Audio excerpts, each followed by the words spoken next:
Aujourd'hui, je vais vous parler de la perte et du gain. Vous avez la perte d'un côté, le gain de l'autre. Donc, on va parler comment apprendre à penser plus par le gain que par la perte.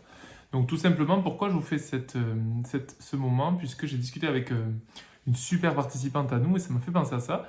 Elle me racontait que quand elle s'abonne donc chez nous pour le sport, par exemple, pour les séances de coaching, ben, elle décide de s'engager dans un rythme qui est là de devenir 2 fois par semaine. Et elle m'indiquait justement qu'elle ne pensait pas par la perte, puisqu'elle me disait c'est ma responsabilité de prendre un certain abonnement avec un nombre de séances à respecter, et c'est de mon devoir d'appliquer ce rythme et de m'organiser pour le réussir. Et elle me disait si j'ai perdu des séances à la fin du trimestre, ben, ça ne tient qu'à moi de m'organiser mieux, à moi de trouver des solutions ou à moi de changer d'abonnement si vraiment je n'arrive pas à satisfaire. Mais elle me disait, je ne pense pas par la perte, je pense plutôt par le gain, c'est-à-dire elle pense à la possibilité de réussir son forfait et d'arriver à tout faire, plutôt qu'avoir peur de ne pas réussir et de perdre de l'argent ou de l'investissement.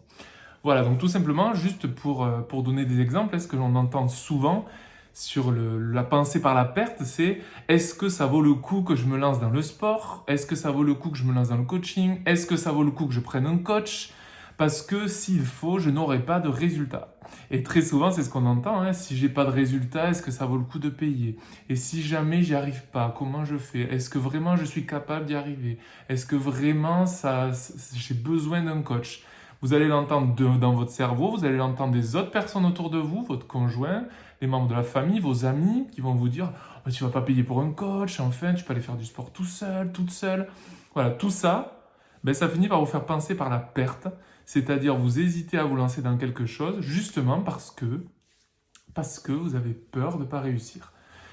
La pensée par le gain, c'est l'opposé. C'est vous avez envie de faire du coaching, les autres personnes vous disent non, tu n'en as pas besoin. Tu dis si, moi, j'ai besoin d'être accompagné en ce moment, j'en éprouve la nécessité.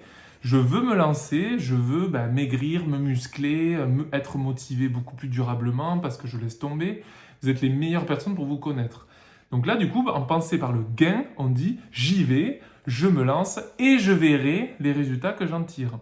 Mais vous osez vous lancer et du coup, vous décidez de penser par le gain pour réussir.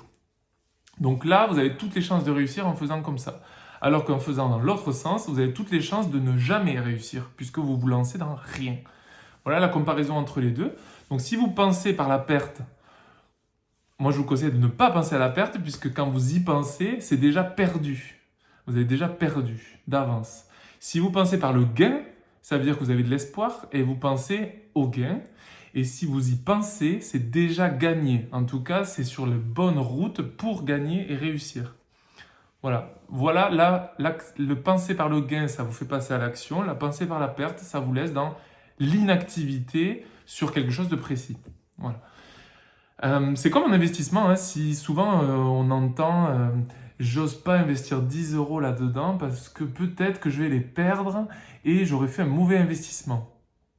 C'est une grosse erreur puisque quand vous allez chez le boucher acheter 2 côtelettes, que vous dépensez 10 euros, ben vous avez dépensé 10 euros, vous n'avez pas peur de le faire, de dépenser 10 euros. Pourquoi?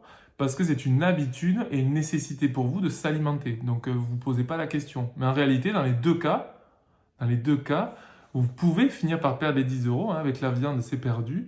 Et avec l'investissement, il peut être perdu, mais il peut là aussi être gagné. Donc cet investissement, il est avec la pensée par le gain, si vous osez investir. Tout simplement. Voilà, donc là, les conseils que je vous donnerai, c'est de penser par le gain. Ça veut dire, j'ai envie de faire du coaching, d'être coaché, d'être suivi.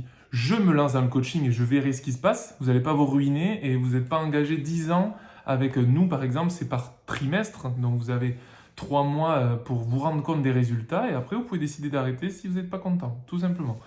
Ensuite, je vous dirais de vous penser par vous-même. C'est-à-dire, si vous ressentez vraiment le besoin de vous lancer dans le coaching, vous le faites. N'attendez pas l'avis des autres. Les autres vous connaissent parfois moins bien que vous-même.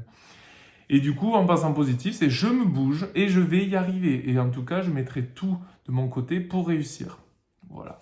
Et pareil pour l'investissement, hein, vous investissez 10 euros et vous verrez, tout simplement, c'est pareil. Au pire, vous aurez perdu 10 euros. Hein. C'est un abonnement Netflix tous les mois, donc c'est pas gravissime non plus. Voilà, donc du coup, je remercie Valérie. C'est grâce à elle qu'on a fait ce moment et cette discussion. Donc, pensez perte, gain. Pensez par le gain plutôt que par la perte. Et vous verrez, votre vie changera. Et je vous dis à bientôt.